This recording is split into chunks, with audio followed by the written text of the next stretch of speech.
press is not going to ask the tough questions of these folks, right? And whatever you think about Terry Morin, and is it Tracy or Terry, the guy from ABC who had thoughts about Stephen Miller, there comes a point when you have to draw the line and say, you know what, we are going to speak out, we're going to ask questions, and we demand answers. Let's take some more audio here. Mr. Chair, unanimous consent request. Mr. Frost.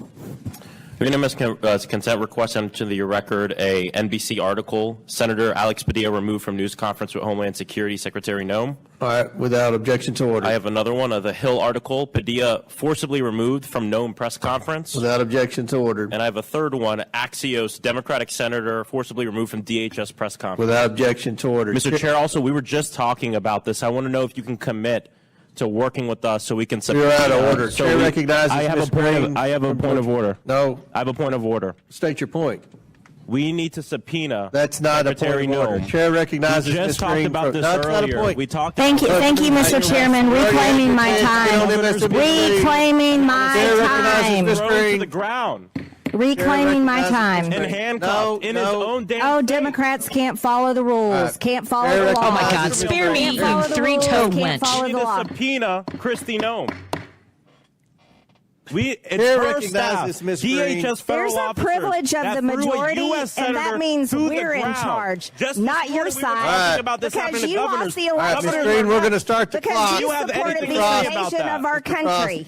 All right. My what of our time. country? Commit on the record Stop to the work clock. My on time. subpoena Thank you, Kristi Mr. Noem. Chairman.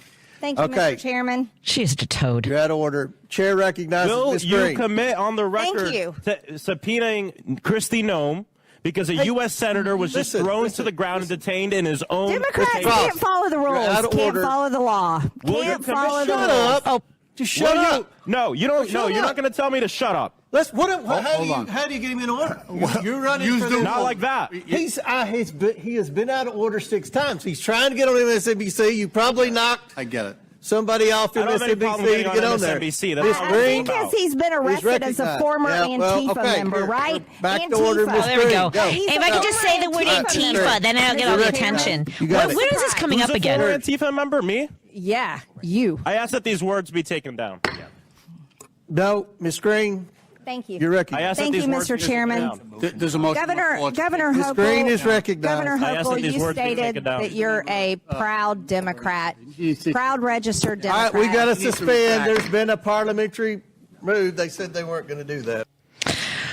Okay, so if you're my goodness gracious, what a bad day to not be watching C-SPAN.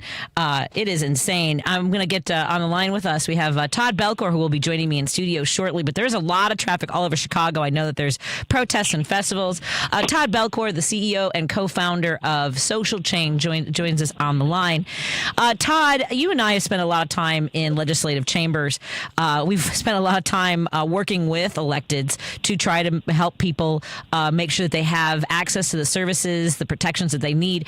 Well, what are you thinking about on a day like today when we see Senator Padilla taken into handcuffs when asking a question at a press conference? This is what it looks like to have a government that's breeding terror. Anytime you're criminalizing not criminal behavior, but opposing viewpoints or asking questions that are reasonable in relation to what's really just overreach and abuse of power, that's kind of a carte blanche. I mean, at this point, whether you're participating in a protest or you're watching it on TV, you have to start asking yourself, I mean, at what point am I going to do something? At what point am I going to speak out? Because if they're coming for our undocumented brothers and sisters tonight, please believe in the morning they're coming for us next. So, there's no need to wait for this to be, the issue that impacts your life more directly. You have to recognize that we're all humans and these are human rights violations, and people are willing to do this on camera so brazenly, are willing to do anything. Right. And that's the thing that, I think part of what our brains cling to is that surely there will be that level heads will prevail, right? That whether it's law enforcement or other electeds or even like a few Republicans to say this is too far, this is too much.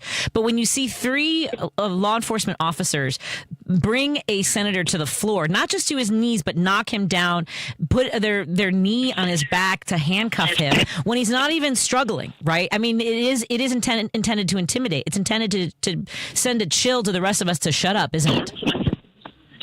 Absolutely, and that's what makes it so clearly violative of constitutional rights. I mean, for people to see this abject and in living color denial of basic opportunities and rights that are assured to everyone in this country, and still not feel significant compulsion to speak out against someone they may have voted for otherwise, is a very dangerous place for this country to be. So I think as we talk about being the bastion of democracy, as we talk about being a country that stands up, the land of liberty, we have to recognize that when liberty is being denied, we all have a responsibility to be patriots in that moment, to stand up and say this isn't right, regardless of the party attached to it. And right now, Republicans are not speaking out, speaking up. No, they're not. And here we are heading into this weekend.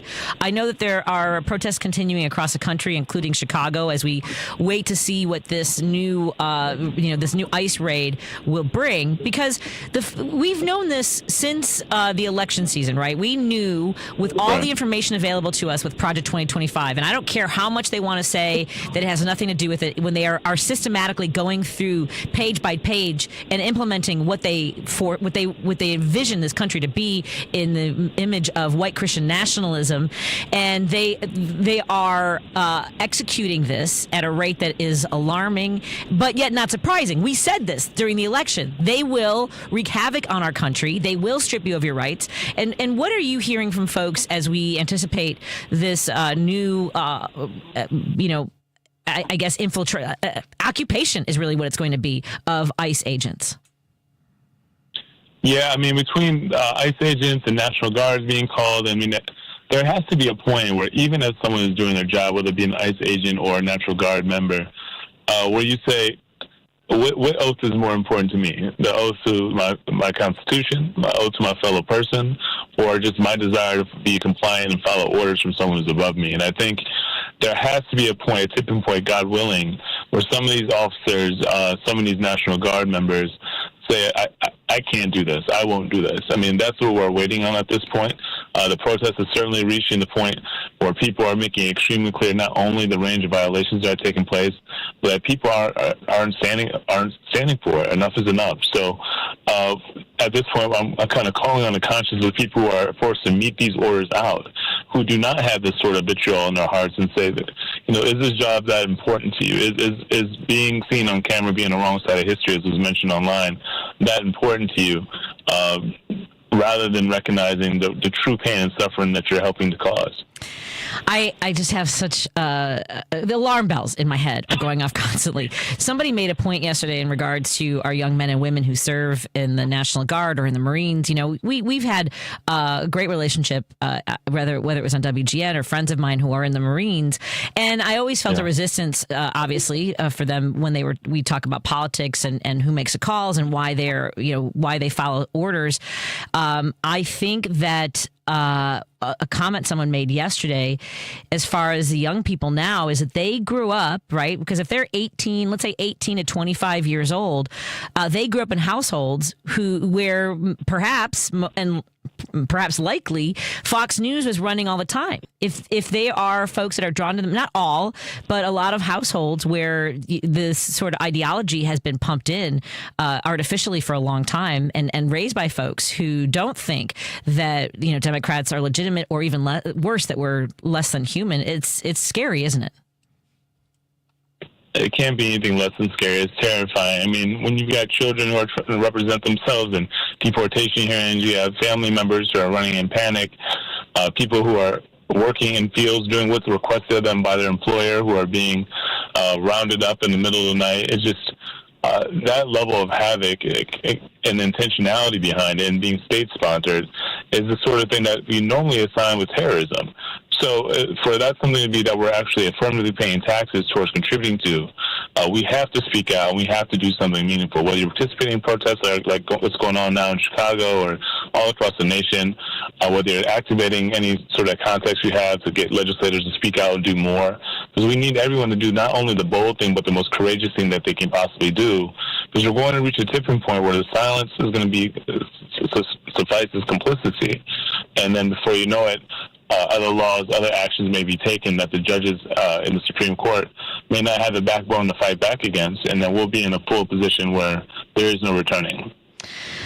That's all hands on deck, folks. That's Todd Belcore. He's coming in studio shortly, and we will catch up with him some more in just a moment when we come back. Right now, I want to remind folks that if you want more information or catch all the stories that Heartland Signal makes sure that they amplify and are chasing, you can follow Heartland Signal on Twitter. I still call it that. I don't care. Facebook, TikTok, Instagram, and Threads at Heartland Signal. That's all one word. And be sure to check out heartlandsignal.com for daily updates.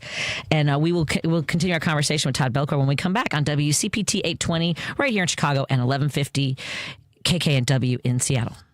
Mind Over Matters. Dr. Amy Harris Nuan, as you know, this show is about challenging you to think differently, to make different choices in your life, to take action, to create positive outcomes in your life. So I want to challenge you to look at your life holistically. Where am I satisfied? What areas need attention? And then go to work, take an action what you need to do. Mind Over Matters with Dr. Amy Harris Nuan. Sundays at 10 a.m. on WCPT 820. Alexa, play WCPT. WCPT from TuneIn. If you're listening to this station right now, you've definitely heard my voice before. Hi, I'm Hawk. And I'm Pete. And we're with Source Solar, your local source for solar. Source Solar is Chicagoland's premier solar installer, providing solutions for over 1,000 homeowners and business owners across Illinois and Iowa. With over a decade of industry experience and deep roots here in Chicago, we have the expertise to help your transition to clean, renewable, resilient energy. We can guarantee that we save you money day one without any out-of-pocket cost to you. This means you have an instant ROI, instant payback, and can save money to add to your bottom line day one. At Source Solar, we source everything as local as possible, meaning we always carry the Made in USA sticker. Find us online at www.source.solar. Stop in our office at 5710 North Northwest Highway or give us a call at 773-985-3992. And don't forget to ask for Hawk or Pete.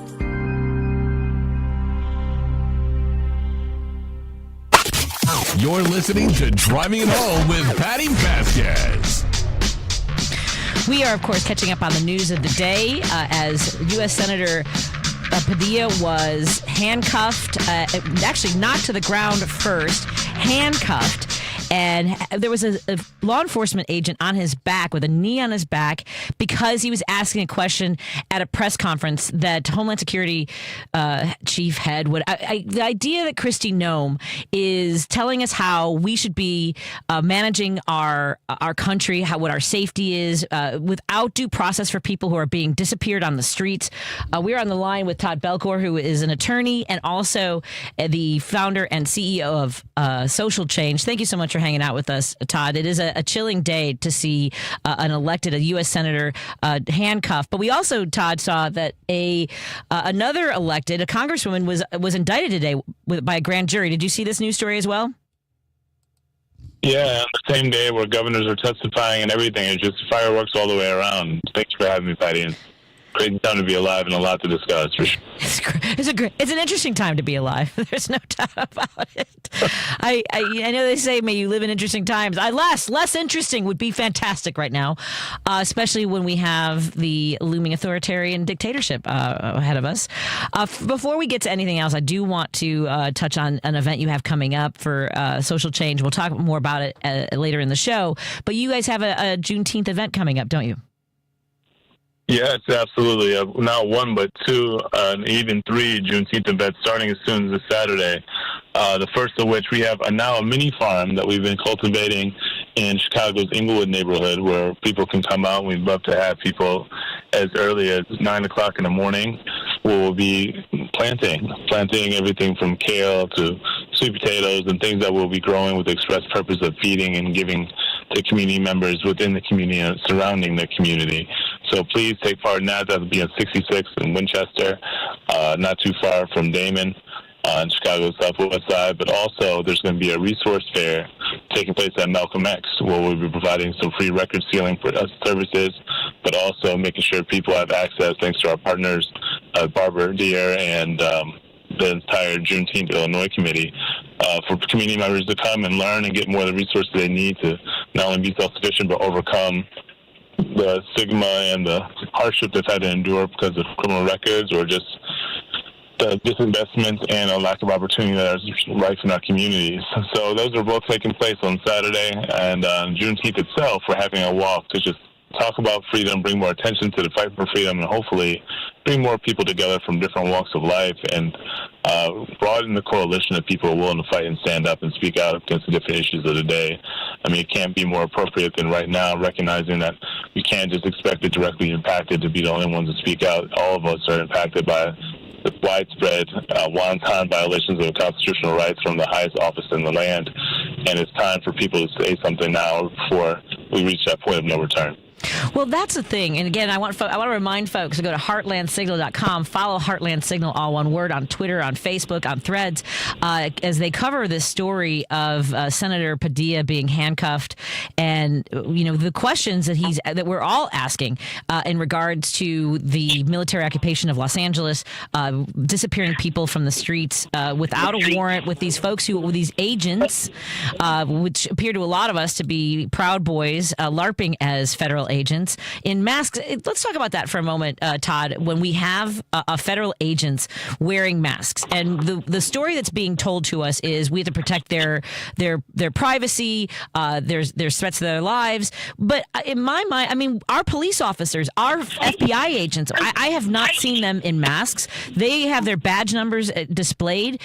They, you know, for the most part, we know that they are acting on behalf of our police departments, of our city, of our government. We don't know who these folks are if they're wearing a mask and not properly identifying themselves, nor having warrants. What are your thoughts in regards to the behavior of ICE? Yeah, I mean, to have yourself masked, it's just as obvious as it sounds. You're hiding something. I mean, there's supposed to be some embedded constitutional accountability and transparency when you're meeting out something as serious as depriving someone of their freedom. And people don't know who's responsible, who's actually handcuffing them, who's actually scooping them up. There's no sort of opportunity for people to defend themselves against claims.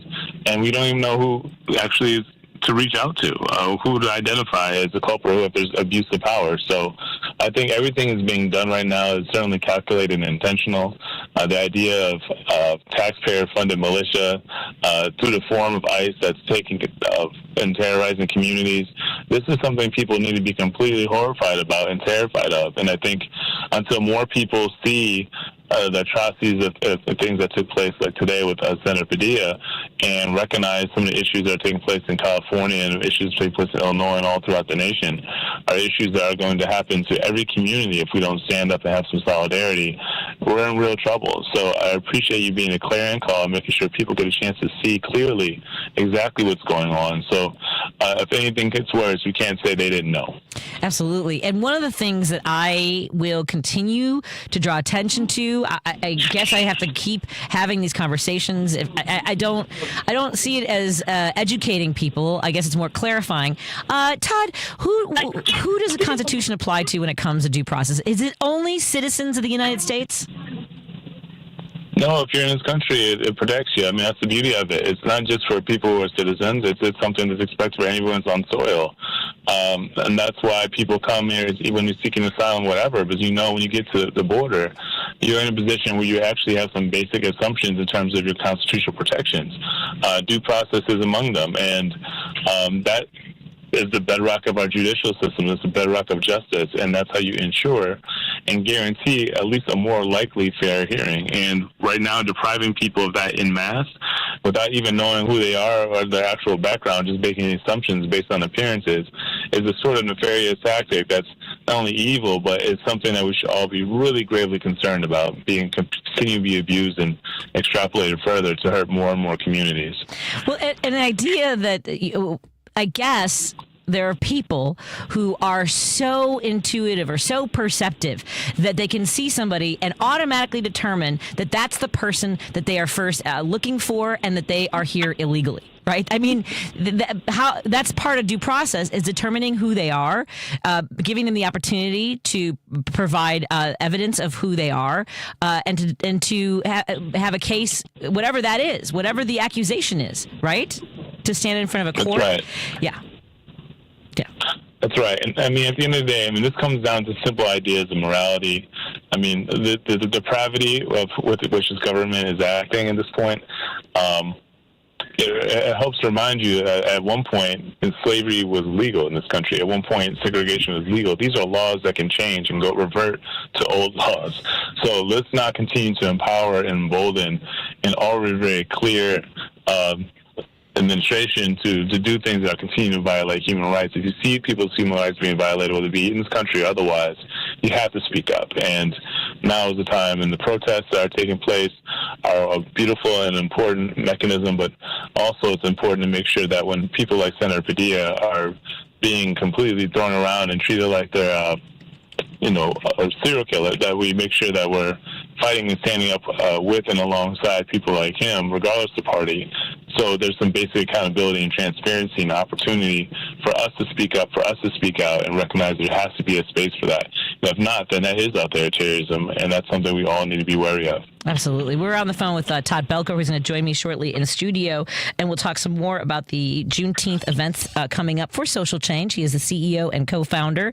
And coming up in the next segment, we're going to talk about some events in the area and cover the Pride events, because I'm so proud to be a part of several of them. So far, I've been to Buffalo Grove and to Elgin. This weekend, I will be in Woodstock. Of course, folks, I mentioned that we will be doing a No King's Day, a FAFO event, Free America event at the Raven Theater. I'll be doing stand-up comedy. There'll also be musicians, and that starts at noon at the Raven Theater. And I'll have more information about that as we continue. And I want to welcome on the air next, we're going to talk to, you know what I did, Lady B? One of the things I've done because I go to protests is I've taken my, I don't have unlocking my phone with my face anymore, because I will talk to Todd about that a little bit later too. But I have to punch in my numbers, and I forget what my code is. Like, how do I unlock my phone to look at the schedule for the show? Coming up next, we're going to have our friends from the Winnebago County Democratic Party in Rockford. We're going to talk to Charlie in just a moment, and Todd Belcore is on his way. Coming up, we'll also talk to Ford Miller and Todd. I'll have my two legal experts to talk about these issues in just a little bit, as well as we're going to talk to Andi Dymond and Joe Janes to promote our event at the Raven Theater this Saturday. More after this on WCPT 820 and KKNW 1150 in Seattle. You're listening to WCPT 820. Here's the latest Chicago weather update. I'm meteorologist Ray Miller from the Weatherology Weather Center. Look for cloudy skies tonight with a low temperature of 62 degrees and northeast winds at 5 to 10. On Friday, we'll see a chance of showers and storms and high temperatures around 73 with southeast winds at 5 to 10 miles an hour. Saturday, chance of showers and storms with a high temperature of 68. Sunday, partly sunny, high of 68 degrees. And for Monday, a couple of showers with a high temperature around 73. That's the latest Chicago weather update. Right now, it's 76. This is Chicago's Progressive Talk, 820 AM, WCPT Willow Springs, and online at WCPT820.com, where facts matter.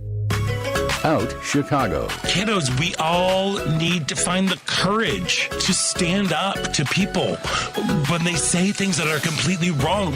Like what Governor Pritzker said, we need to get ready when they sound that 5-alarm fire. We all need to be up there with buckets to douse the flames. I'm ready. I am too. This flamer is ready to douse the flame, and I never like to douse my flame. Catch Out Chicago every Sunday, 11 to 1 on WCPT 820. WCPT replay. Democrats always come in and sweep up after a Republican mess. Yes. And that's not going to be any different this time. It may be a bigger mess, but you might be able to have some structural changes that do end some of the long-running issues if we can get enough Democrats elected. And that's why I'm saying, vote blue no matter who. I love David Hogg as a person. He's a sweet human being, but yep. If you can't turn a red district purple or a purple district blue, you're not doing anything worthwhile. blue doesn't get bluer and help us at all. The vote won't change materially at all. A guy who votes with us every time but just doesn't talk the talk or use the right jargon every time around, maybe that's how he got in there. Maybe that's how we kept that seat. Maybe without that kind of attitude, we would lose it to somebody who's, an independent who only votes with us 80% of the time. Keep listening to WCPT 820 because facts matter. Chicago's Union Progressive Strong. Talk, WCPT 820, where facts matter. Union Strong Chicago continues to lead the way with progressive values and in preserving democracy. Your support of the Minocqua Brewing Company Super PAC efforts in Wisconsin and beyond strengthens the fight against MAGA Republicans. You can now purchase progressive beers like Labor Lager, Love Wins Fruited Sour, and the Resistance IPA in Chicago at Rogers Park Provisions, Diversity Beer, Wine, and Spirits in Lakeview, Park West Liquor, Wine, and Beer in Lincoln Park, Logan Square Liquors, and Tip Top Food and Liquors in Westtown. Visit MinocquaBrewingCompany.com for all their Chicagoland locations. As always, no matter how bad our sports teams are, please drink responsibly. You're listening to Driving It Home with Patti Vasquez. Thank you so much for joining us as we continue to drive it home. Todd Belcore will be joining me in the studio shortly. On the phone right now, because there's so much going on, we want to highlight the great work that our Democrats are doing in different parts of the country, and of course here in the great state of Illinois. Joining me is Charlie Laskonis. Am I saying your name correctly, my friend? Absolutely, yes. Great pronunciation. Good Lithuanian name. Good Lithuanian name. There you go. Charlie is the chair of the Winnebago County Democratic Party in Rockford, and I want to talk to you a little bit about what you folks are doing. Well, first of all, where are you from originally? Are you from Rockford? I am originally from Jefferson Park, as a matter of fact. I moved out when I was just a little kid, but my parents uprooted me and moved me out to Belvedere and then eventually Rockford. But yeah, originally Jefferson Park. Oh my God! I was on Woodland. So where'd you go to high school? So I was out of Chicago by then. I went to Belvedere High School, but I went to St. Cornelius Grade School, and then kindergarten I went to Farnsworth. Oh, come on! You really are from the neighborhood. Where do you do you ever get back to the neighborhood? I do a little bit from time to time. Yeah, we don't know many people there anymore, but we drive through and take a look, and our house is still there and everything, and good time. Yeah, I love this part of the city. I also love Rockford. What drew you to Rockford, Illinois? So work. I gravitated towards the electrical industry, the IBEW, and I became an apprentice in Rockford and topped out. I was the organizer there, and now I'm state organizing coordinator for the IBEW. Oh, fantastic. So tell us about the landscape in Rockford when it comes to elections and getting Democrats into office. So, it's like a lot of counties in Illinois, Rockford tends to be the Democratic stronghold, the city, the biggest city in Rockford. So we do really well in the city. There are only a couple of wards where we don't control. But our city council is 12-4 Democrats right now, and then we have a Democratic mayor. Outside the city of Rockford, it gets a little bit more sparse. We do have some people that are elected from outside the city, but it's more Republican outside the urban area. And I know that, obviously Democrats are doing a lot of the work in so many parts of the country to get every spot with that's contested, whether it's a school board, whether it's a library board, obviously City Hall. What elections are you working on right now? What are you guys focused on? Well, I mean, we like to protect our three two state reps and our state senator. So Senator Steve Stottleman, our state reps are Maurice West and Dave Bella, and that's the core of our area. Then after that, we try to get people elected. What's coming up now will be county board. Will be coming up in the next cycle. Eric Sorensen is our U.S. congressman, and he covers this area, but he also covers a large part of western Illinois. But he's a powerful congressman for us, and we really appreciate having him. And then, of course, the statewide. You have the Senate race coming up and presidential race. That's the concern, right? Yeah, a lot to get. Yeah, what are you hearing from the folks in Rockford when it comes to our national politics? Are you getting some people that were not convinced it would be bad, or I just can't vote for Kamala? Are you getting any of those FAFO folks coming to you? I don't think we had much of that was expressed to me. Kamala did pretty well here in Rockford. I think that when Trump got reelected, I think a lot of us knew that it was going to be very bad. And you look at the events that happened today. I think if fascism isn't knocking on our door, it's actually across the threshold. With the Trump administration, and that's our biggest focus, and hopefully it'll drive people to vote Democratic and get them out, to vote on Election Day. Absolutely. What are some of the ways that folks can get involved with the Winnebago County Democrats? Oh, you can contact us.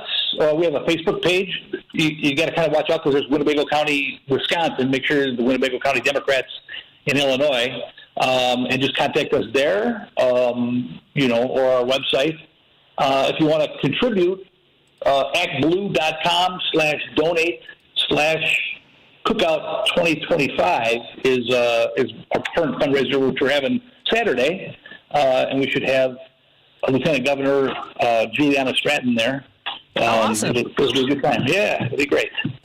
That's awesome. But we're always looking for people to knock on doors, of course. And it's still the most effective way for people to affect an election. We always try to get door knockers, get out to the doors and work with the campaigns to get our people elected. Yeah, no kidding. That's one of my favorite things to do. I know that some folks aren't necessarily inclined to go door knocking, but I encourage folks to even just stop by the office. Do you guys have an office there that folks can help out, like whether it's stuffing envelopes or making coffee for you, vacuuming?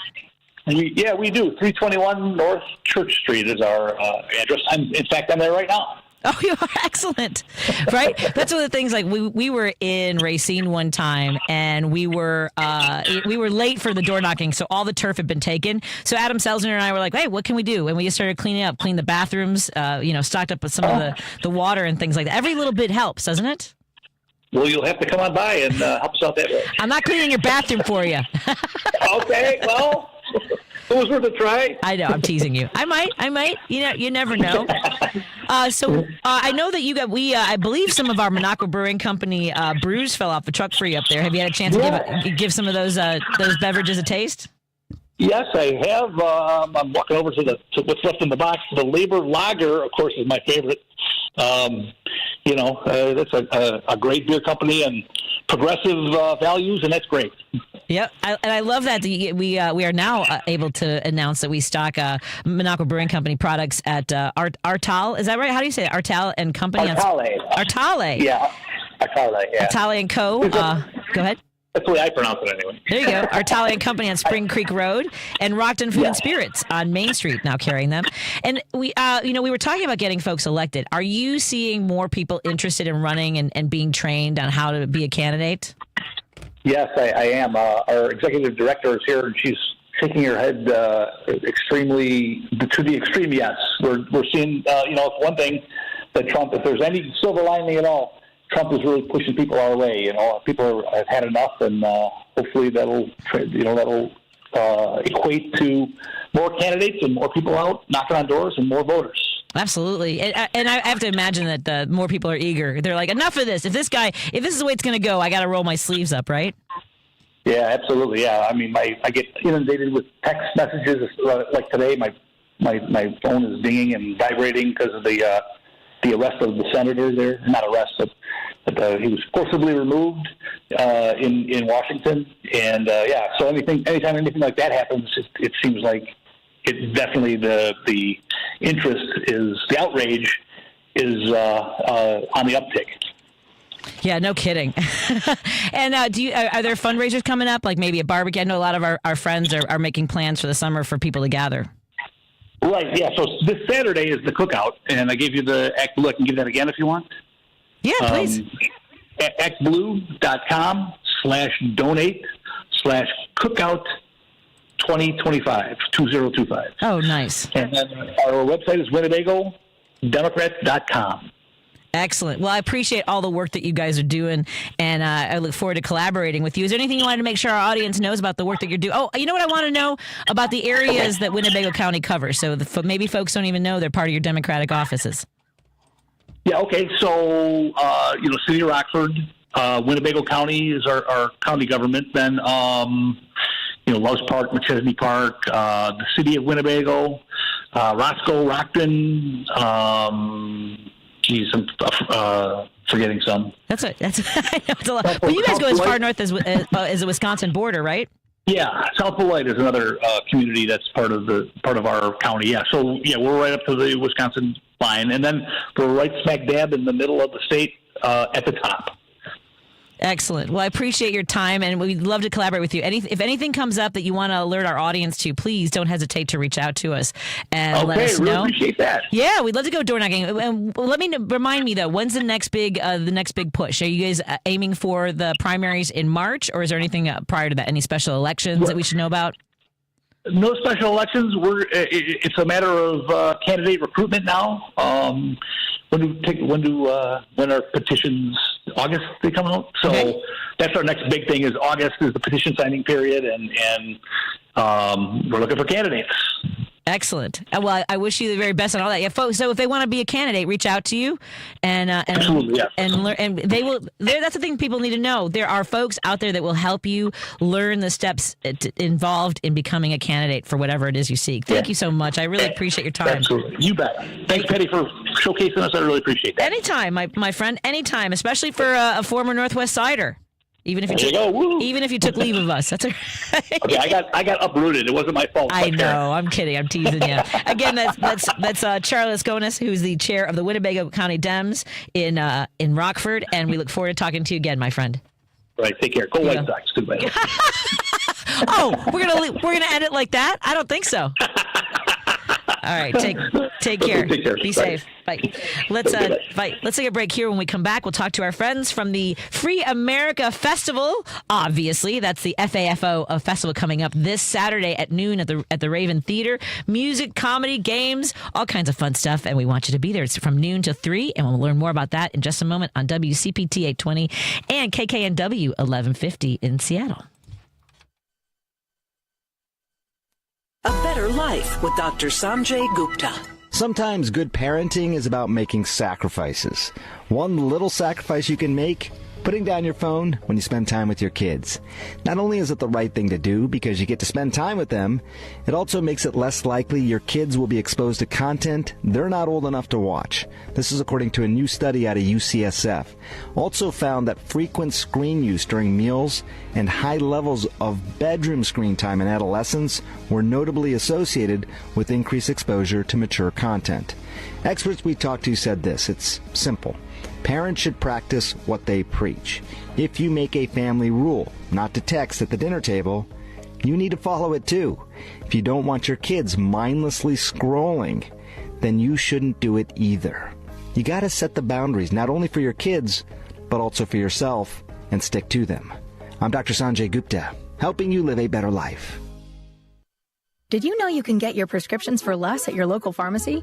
You can with GoodRx. It's the free app that can save you money on your medications. Just search for your prescription, choose the pharmacy and the price that works best for you, and then show your GoodRx coupon to your pharmacist at the drop-off counter. GoodRx works at over 70,000 pharmacies, including Walmart, Rite Aid, and Walgreens, and it works whether you have insurance or not. It's easy to save. Next time you drop off your prescription, check GoodRx. To start saving today, go to GoodRx.com. GoodRx is not insurance.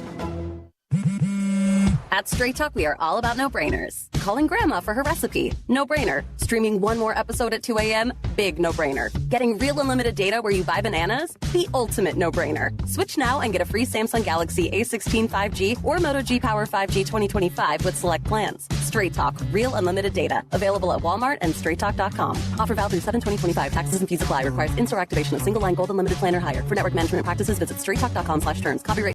Because facts matter. You're listening to WCPT 820. You're listening to Driving It Home with Patti Vasquez.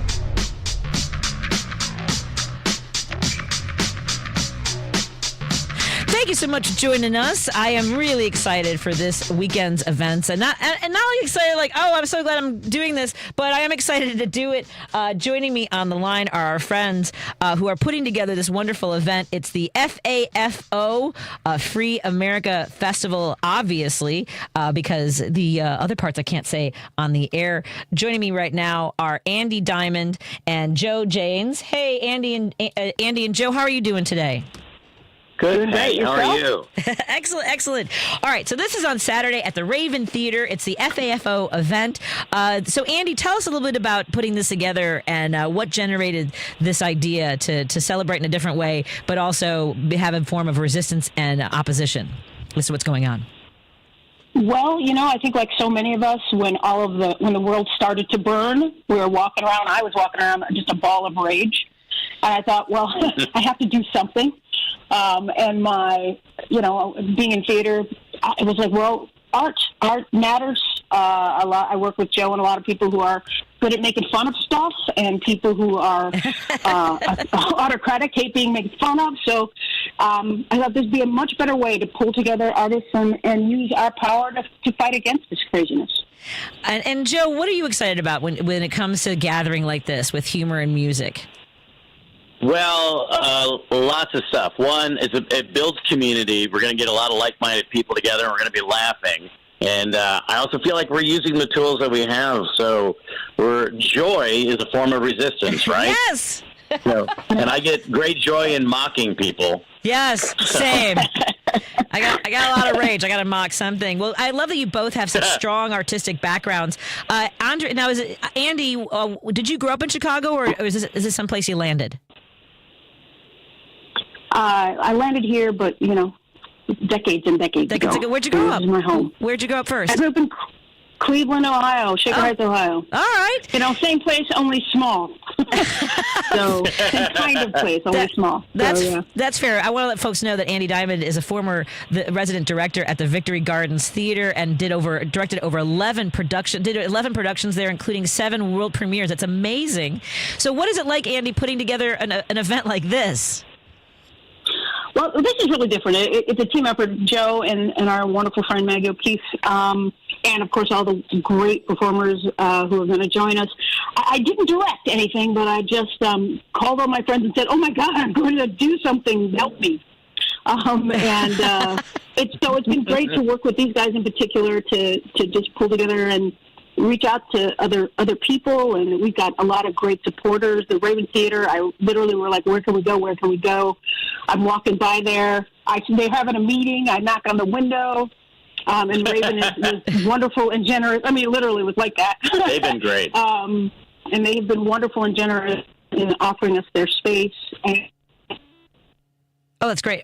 Space. We wanted outdoor festival space, Yeah. It's great. That's fantastic. Now, and Joe, you as an Emmy Award-winning writer and teacher who teaches comedy writing and improv at the Second City and Columbia College, I know that you've got sort of some folks who you've brought in, other folks who've been recommended, like myself, and I appreciate the opportunity to be on stage. I'll most likely talk a lot about the impacts this has had on women's autonomy. I got some feelings, I got some thoughts on that, and as a Latina, my mom is from Mexico, and she's 90, and it doesn't mean that she's safe. But tell us a little bit about the comedy aspect of this as well. And you mentioned that joy is a form of resistance. Let's talk a little bit more about that, too. Yeah, well, I mean, the show's a variety show. We've got improvisers, we've got comedians, we've got clowns, we've got improvised music by a group called the Improviachis. They're all Hispanic. And we've got the Famous Brothers.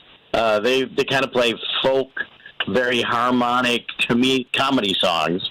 So there's going to be a lot of music, a lot of singing, and a lot of... Oh, did I mention the magician? Oh, you did not. Too. There's a magician. Hello. We do. So there's going to be something for everybody, and we're just going to have a good time. And Andi, where's the best place for folks to register, to let you... So because we kind of want a head count. I mean, I'm expecting a great turnout, but let's at least have some idea who's showing up, right? Well, Everybody's put it out on their socials everywhere. There's a Facebook page, where you can say if you're coming or not. But we just want people to come. Yes. One of the things about it is there will, of course, it's No King's Day, so there are going to be huge things happening everywhere, and the giant protest downtown. But this is a little more accessible for folks who don't necessarily want to be in that crush or who really can't be, walk, that kind of thing so much, or want to bring families, small, kids. So it offers an alternative to push back, but also to celebrate together in community. Fantastic. Yeah. And Joe, tell us as well, because we have the live performances, which we've talked a lot about, and now I know there's a magician, so I'm doubly excited. And we also have action booths. Tell us a bit about what folks can do to also specifically participate in a fun environment. Yeah, that's great. So, in addition to just entertaining and venting, we also have people from ACLU will be there, Sierra Club Illinois, Life is Work, Operation Swing State, Gems for Femmes. A lot of folks will be set up with providing information and also letting you know what they're up to and offering ways that you can support or just be informed. So there'll be calls to action. We also have postcards. Where you can write a little postcard that we're going to send to the White House to wish Donald Trump a happy birthday. Outstanding.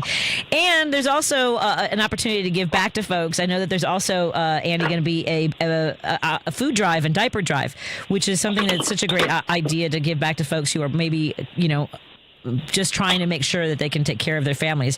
Who are we working with the diaper and food drive? We're, oh my gosh. That's okay. Maggie put this together. I can't remember the name of the organization, but she's going to it depends. We have both. We're offering people, if they want to bring us diapers for babies, that's fine. If they want to bring us diapers for adults in honor of our big baby fake president, also, we will take those. And then, of course, non-perishable food items.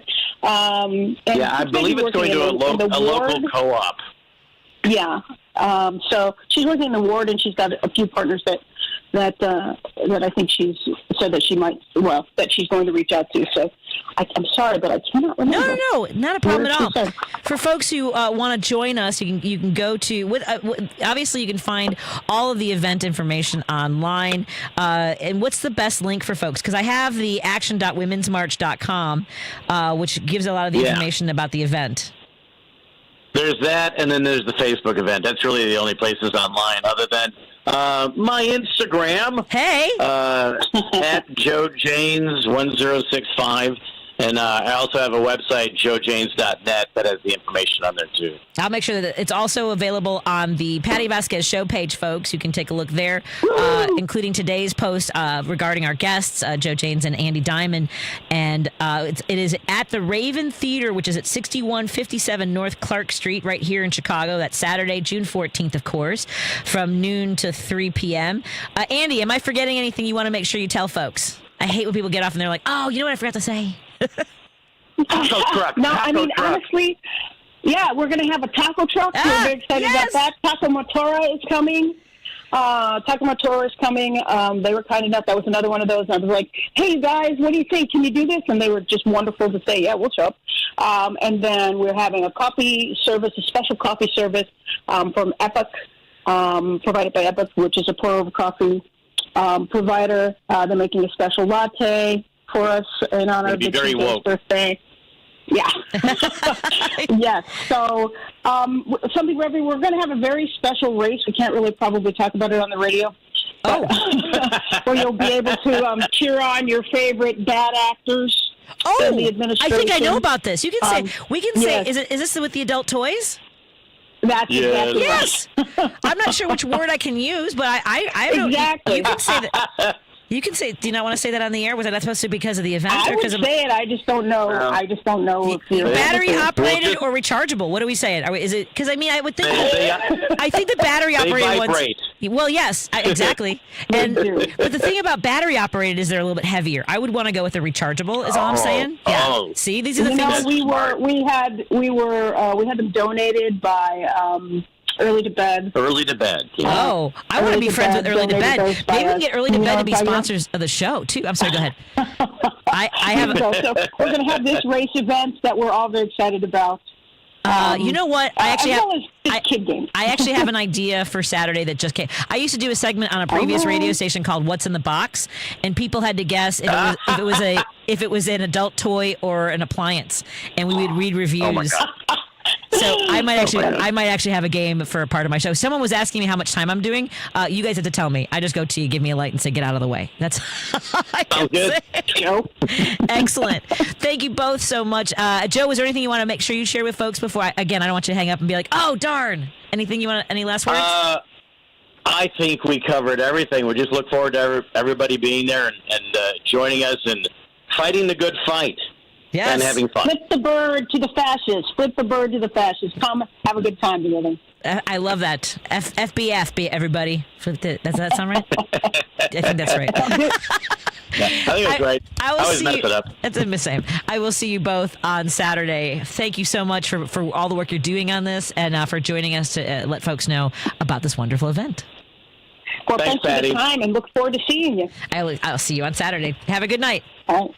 Bye-bye. Take care. Bye. Let's take a break here. When we come back, we're going to talk to our friend Ford Miller, who is a law expert. He's also a law librarian at Loyola University in New Orleans, or Loyola College. I should probably look at my notes, but we'll talk to him in a moment, and we'll also be joined in studio by Todd Belcore shortly on WCPT 820 and KKNW 1150 in Seattle. I wonder what we've got a lot of FAFO events for them too. Get the last roof you'll ever need with steel roofing from Menards.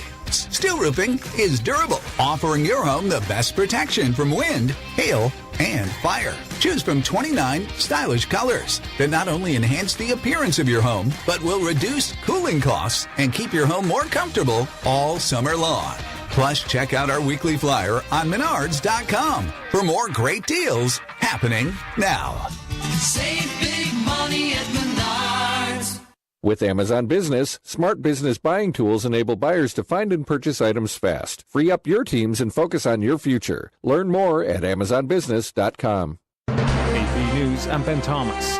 Protests over federal immigration enforcement raids are flaring up around the country, with cities getting ready for major demonstrations against President Trump this weekend. On Capitol Hill, Ed Donahue reports Democratic governors defended their policies at a House hearing. Chair James Comer and members of the House Oversight Committee sat in front of large full-color posters showing men who they say were in the country illegally when they were arrested. Sanctuary policies do not protect Americans. They protect criminal, illegal aliens. Among the governors testifying, New York's Kathy Hochul. This is a flagrant abuse of power. There was a fiery exchange between Hochul and New York Republican Elise Stefanik. That is You prioritize putting illegals first. That is not Rapes true. of young girls, beatings of NYPD cops by illegals who are here under Kathy Hochul's failed policies, burning New Yorkers alive. At one point, New Mexico Democrat Melanie Stansberry interjected. Some interesting theatrics today. Democratic-led states have intensified their resistance by strengthening state laws restricting cooperation with immigration agents. Ed Donahue, Washington. Tensions are rising in the Middle East, and Haya Panjwani reports President Trump is talking about the possibility of an Israeli attack on Iran. I don't want to say imminent, but it looks like it's something that could very well happen. Iran said earlier that it had built and will activate a third nuclear enrichment facility. President Trump had previously warned Israel or America could launch airstrikes against Iranian nuclear facilities if negotiators fail to reach a deal on Iran's rapidly advancing nuclear program. Trump said if there isn't a deal, There's a chance of massive conflict. We have a lot of American people in this area, and I said, we got to tell them to get out, because something could happen soon. a sixth round of Iran-U.S. talks is scheduled to begin Sunday in Oman. Haya Panjwani, Washington. This is AP News. Julie Walker reports the former Democratic congressman is running for office again. Who's that knocking at your door? It's Anthony Weiner on a comeback tour. We are focusing like laser beams on knocking on as many doors as we can, calling as many people we can, and sending them, information about me as much. That's the former Democratic congressman on his social media. The 60-year-old who left office in scandal is running for a New York City council seat. His once promising political career imploded in sexting scandals that culminated in a prison sentence after he had illicit online contact with a 15-year-old girl. As he knocked on dozens of doors in the lower Manhattan district he's hoping to represent. Most people appeared happy and surprised to see him. No one pressed him about his scandals. He's got several challengers in the Democratic primary, which starts June 14th. Julie Walker, New York. And I'm Ben Thomas, AP News. Thanks for listening. This is 8:20 a.m. WCPT Willow Springs and streaming worldwide at WCPT820.com. We are Chicago's progressive talk, where facts matter. Now your WCPT 820 weather update. I'm meteorologist Ray Miller from the Weatherology Weather Center. Look for cloudy skies tonight with a low temperature of 62 degrees and northeast winds at 5 to 10. On Friday, we'll see a chance of showers and storms and high temperatures around 73 with southeast winds at 5 to 10 miles an hour. Saturday, chance of showers and storms with a high temperature of 68. Sunday, partly sunny, high of 68 degrees. And for Monday, a couple of showers with a high temperature around 73. That's the latest Chicago weather update. Right now, it's 75. Check up on health with Chris Whitting. Anyone can get a kidney stone, but men are affected more often than women. And overweight and obese people are more susceptible than people of normal weight. Most types of kidney stones won't go away on their own.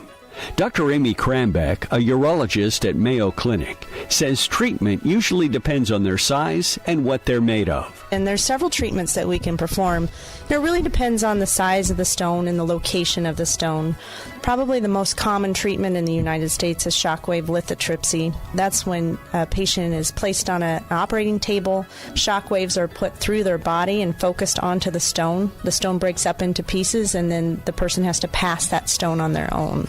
If you have pain while urinating, see blood in your urine, or feel a sharp pain in your back or lower abdomen, see your doctor or urologist.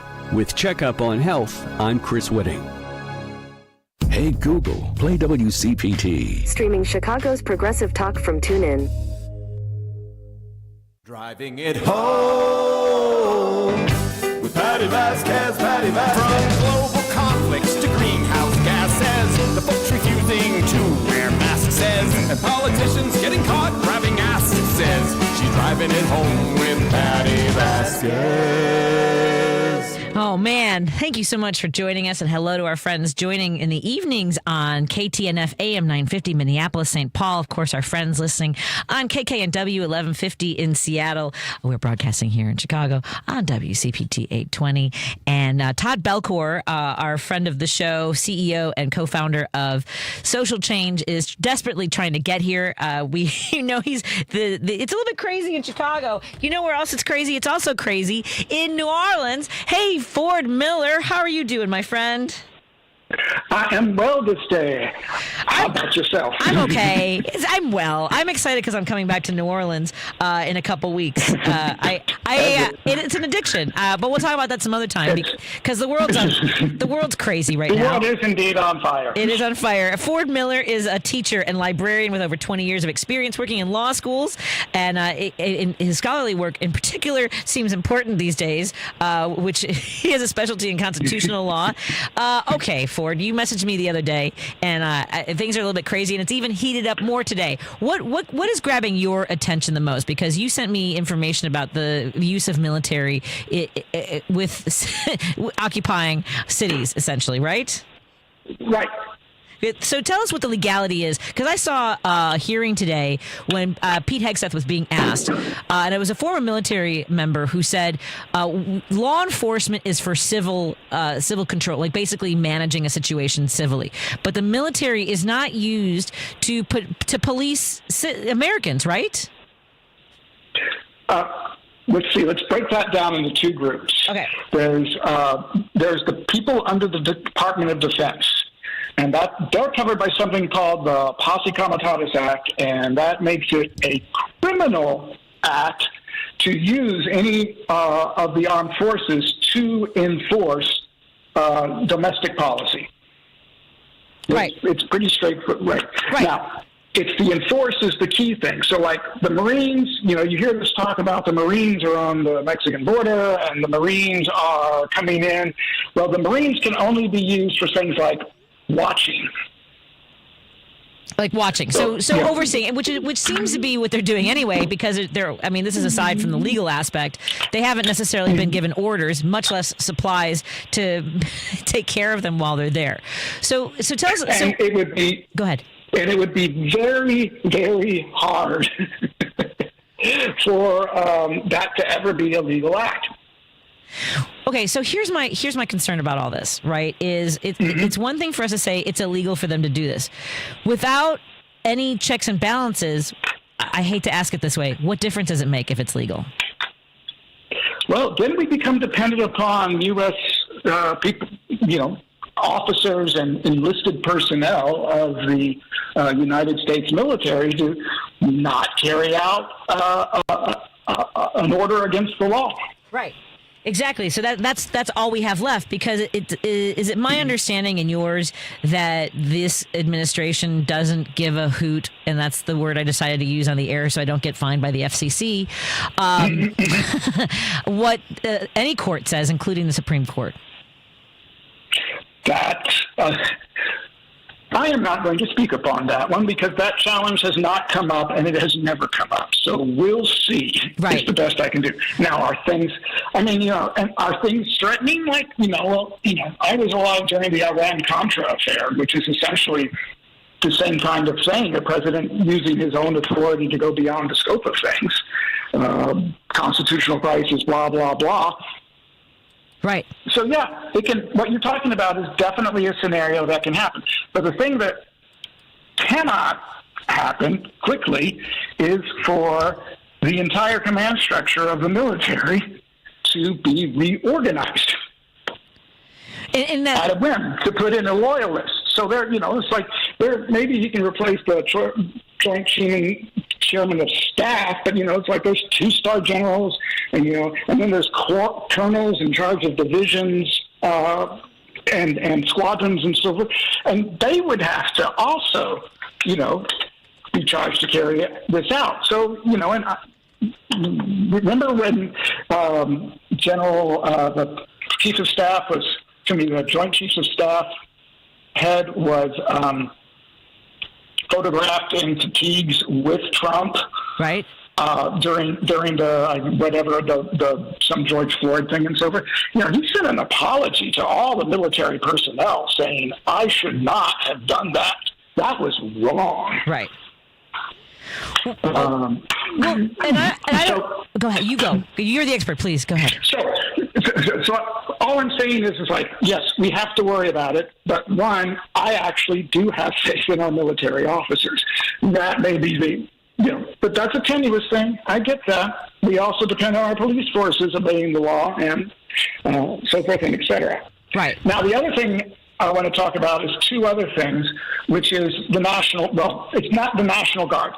And the National Guard can be used to protect things like federal buildings, which means if people charge a federal building, the National Guard can, in fact, oppose that actively. Okay. Okay. But it's got to be a charge. The other thing is that the use of the National Guard on ICE raids, that is permissible because they're enforcing. And you got to consider this. This was the same thing that happened when there were all these executive orders in the 50s and 60s to desegregate the schools. Mm-hmm. Right. Same kind of situation. Supreme Court had ruled, and as a matter of fact, the law that authorizes this was passed in response to states being resistant to obey Supreme Court orders. Mm. So it goes both ways. Right.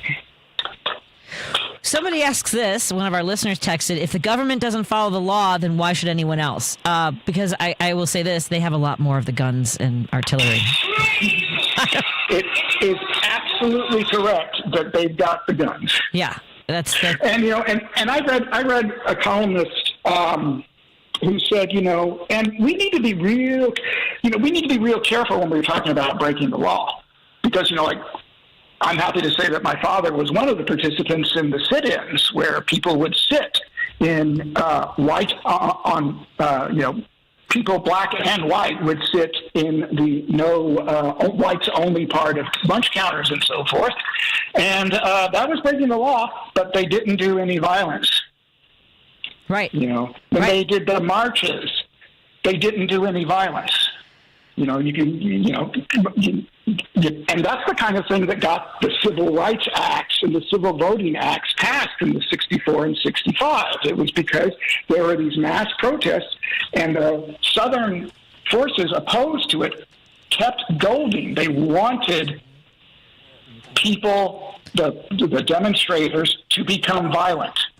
And as long as they didn't become violent, for lack of a better way of putting it, they were winning the law and order contest, because that's part of what's going on here. Who's actually more of a threat to order?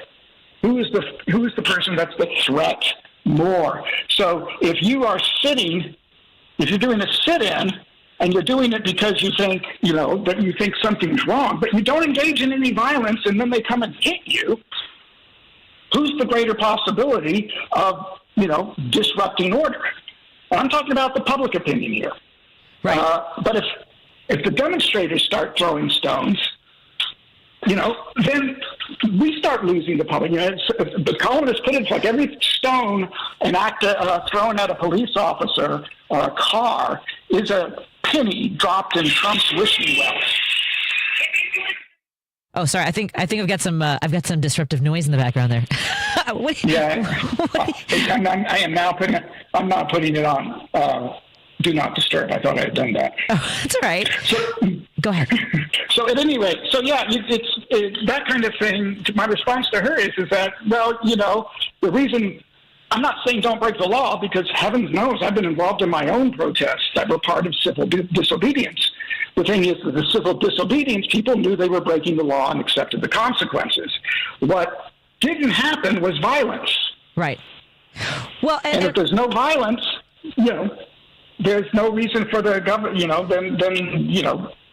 people, whether you're doing it against state or federal. I'm sorry, interrupting you. No. I think one of the things that comes to mind while you're talking, it occurred to me that it feels as though they want an excuse to be violent. I think a lot of us are worried that they want to use, an excuse to instill martial law. Todd Belcore joined us in studio as well. He just arrived. So this is Ford Miller, Todd. Todd is also a lawyer and has taught at, now I forget. I used to have your associate professor. Northwestern Law School, University of Chicago Law School.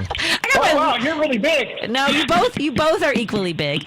But continue. So, but to that, to you, Ford, about, they want an excuse, I think, to announce martial law. Did you ever have that feeling that we're sliding towards that? I think they're waiting for the excuse, and we need to be aware that they are waiting for the excuse, because if they get that excuse, they'll go. Yeah, go ahead, Todd. What were you going to say? Is that what you're thinking as well? No, I think he's saying exactly right. I think what they're doing is laying the blueprint with stifling just basic communication, stifling peaceful protests, and doing everything they can to frustrate basic communication and efforts to increase accountability and transparency in decision making and how justice is being meted out. And eventually, people are going to get so frustrated with the absolute deprivation of rights that someone's going to strike out and throw something or do something that'll be used as justification for a disproportionate response, like martial law. So I think the moment that we've been waiting for, that we've been fearing, I think it's here. And we're at a tipping point. I think it's time for people to not wait until they're swooped up in it to get involved in the narrow window we have to address it. And Ford, when you say that, don't be peaceful, you reference like the sit-ins and things like that.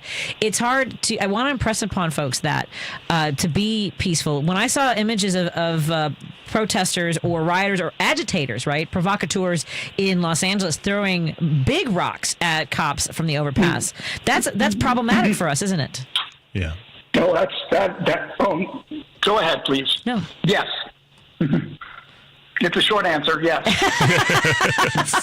I just don't know how we get that. I mean, there's no accounting for provocateurs, is there, Todd? If there's somebody that wants to get this done, then they can be one of the instigators. Yeah, I mean, this is just an incendiary moment, and I mean, people are experiencing and feeling real rage. I mean, even coming here beyond the abhorrent traffic, or whatever. Just like all you could do is think about all the people who are living in terror, all the people who are worried about their lives, their parents, all the children who are wondering where they're going to call home. It's like that stuff. The more you ruminate on it, the more you think about it. How can you not feel rage? And then in the face of that, you have elected officials, people in office who are cussing at you and yelling at you, telling you to shut up, and all these things in press conferences. And then you have law enforcement, well, not even law enforcement, ICE officials, and then military who are in your face telling you that get out of your face, and all these things that are rude and objectively uncalled for. Reasonable people snap, and I think it's important to make sure when you organize protests, when you have different layers of fighting against things that you have issue with, to make sure that the people at the forefront, the front lines, are the people who are most willing and able to withstand the barrage of insults and the nonsense that leads to people kind of getting past their fuse. So definitely this is a time where people are looking for people to make mistakes and understanding that, make sure leaders and protests are doing what they can. But you're right, the provocateurs, the people who are not even associated with the movement at all, can still do what it takes to tip the scale and light the flame. Yes. Who want chaos, who want anarchy. So it's a very dangerous time, but it's a time for people to wake up, pay attention, and do what they can to try to do something meaningful to address these issues. That's Todd Belcore, a CEO and co-founder of Social Change. On the line with us is Ford Miller, who I've had the pleasure of having these conversations about legal things that are important for us to know. He's a teacher and librarian with over 20 years of experience in law schools and has a lot of knowledge about constitutional law, which I want to continue. Ford, are you hunkered down and ready for another segment when we come back? Oh, I'd love to talk. Excellent. I appreciate that. I like talking to you. We love your voice, brother. You're doing a great right? job. This is fantastic. I got two legal experts. My mom would be so happy. Why didn't you get your law degree? See, you could have been informed now. That's why I have friends who are lawyers. Let's take a break here. Tell us what to do. That's even better. That's better. I'm not going to lie to you. More after this on WCPT 820, KKNW 1150, and KTNF AM 950. Thank you to our sponsors, Source Solar, Kids Above All, and of course, Monaco Brewing Company. I will be broadcasting live for sure this time. I know last time we had a last-minute change. I will be there next Tuesday in Madison, Wisconsin, so come by and enjoy the live broadcast. Ben Cominos will be joining us in person. More in a moment, because we got to keep talking. I have questions. Due process, people. I keep yelling about it. Due friggin' process.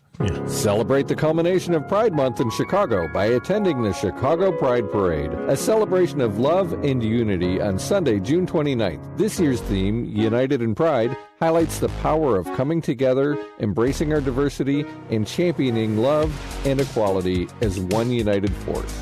Together, we are unstoppable. You can watch anywhere along the route, from Broadway and Grace to Diversey and Sheridan.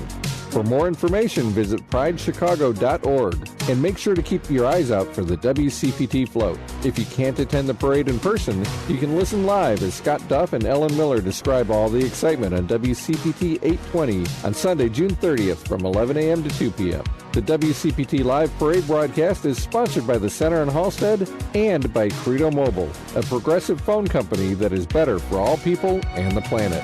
Visit credomobile.com. WCPT 820, your Pride station in Chicago.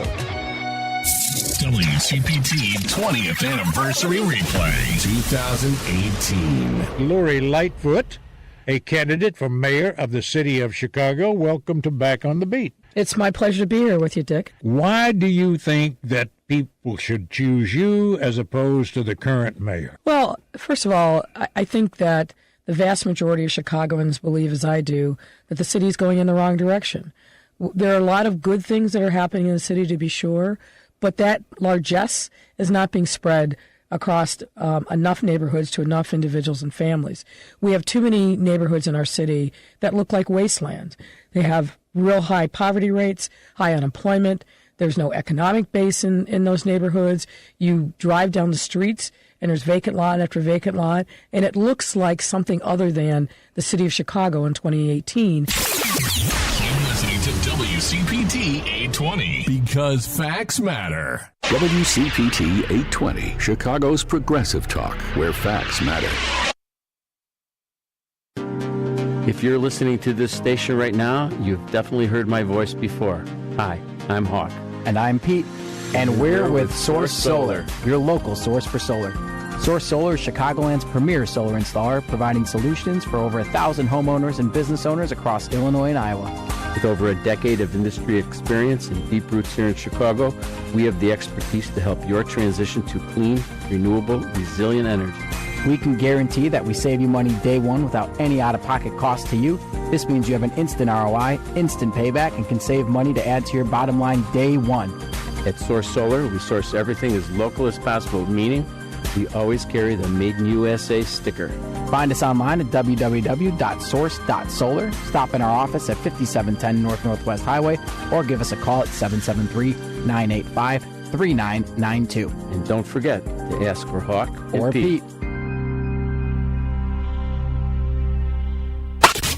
You're listening to Driving It Home with Patti Vasquez. Thank you for joining us as we continue to drive it home. Joining me in studio is Todd Belcore, Executive Director and co-founder of Social Change. Before we continue our conversation, I do want to let folks know about your Juneteenth event, the first one coming up this Saturday.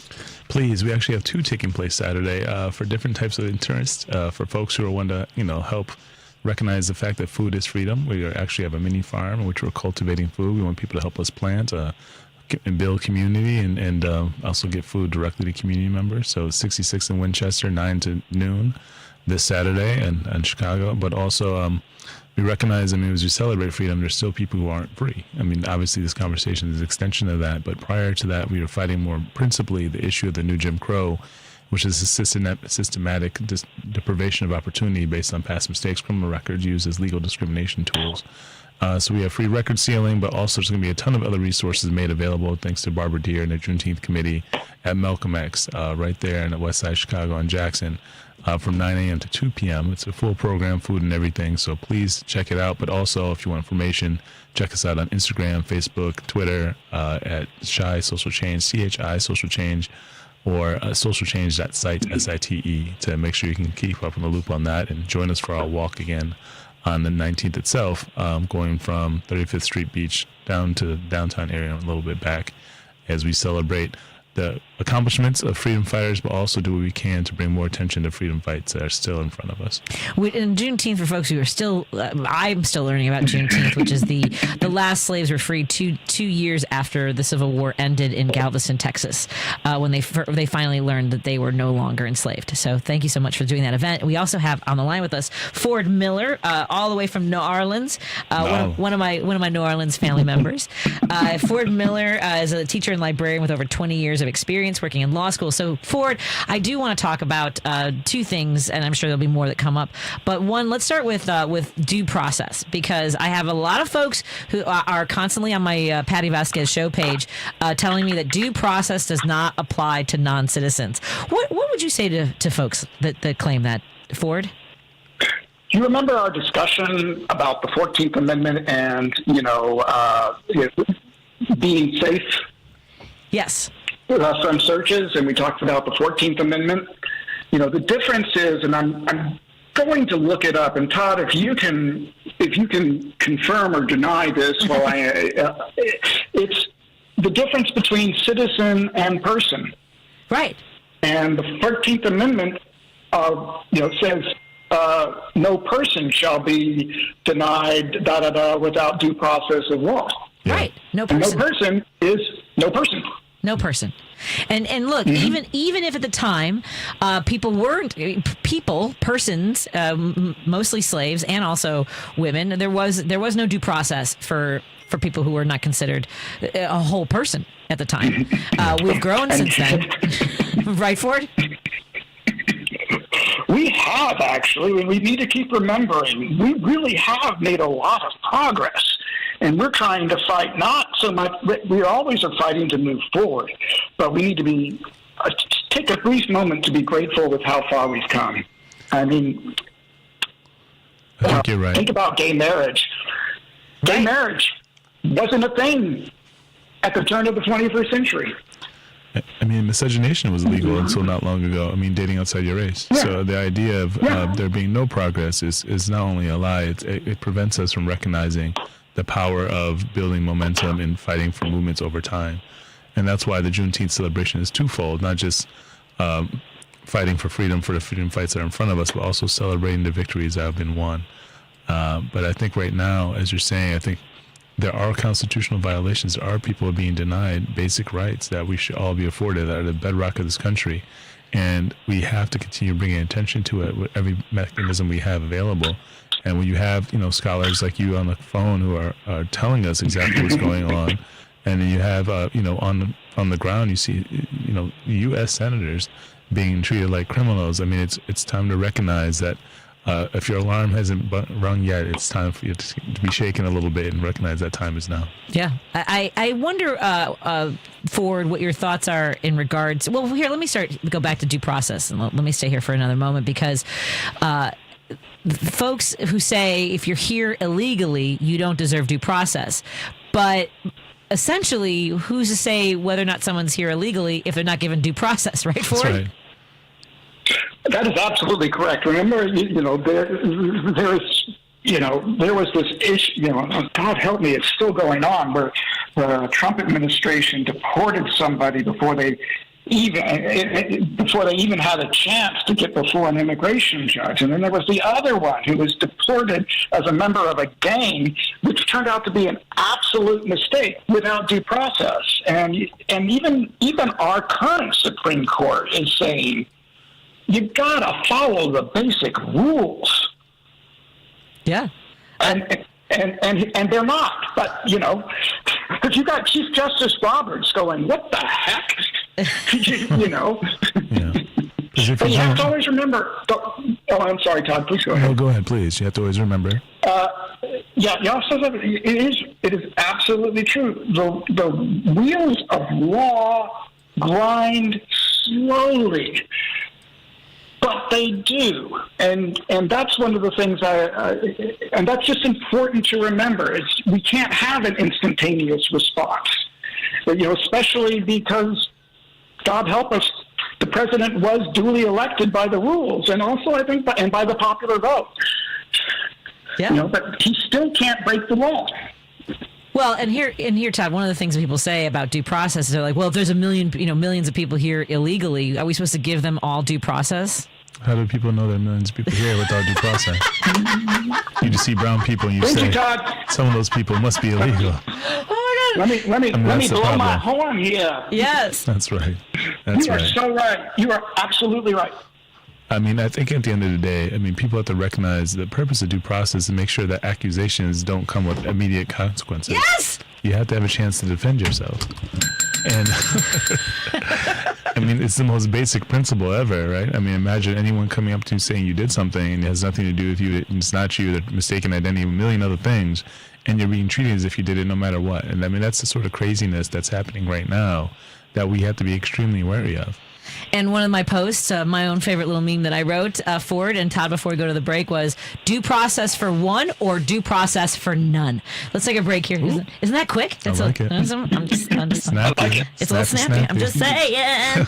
Let's take a break here. We're on the line with Ford Miller all the way from New Orleans. We're so grateful to have you on the line with us, and I look forward to seeing you in a few weeks. And we're going to continue our conversation when we come back, as well with Todd Belcore, CEO and co-founder of Social Change. Go to socialchange.site, SITE, or you can follow them on all the social medias. More in a moment on WCPT 820, KKNW, and KTNF. So glad you're here. You're listening to WCPT 820. Here's the latest Chicago weather update.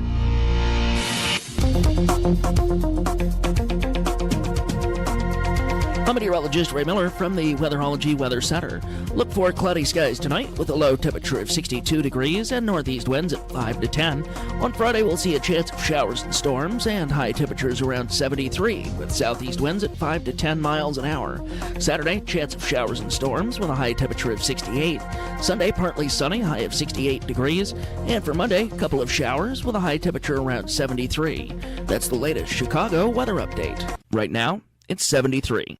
This is Chicago's Progressive Talk, 820 AM, WCPT Willow Springs, and online at WCPT820.com, where facts matter.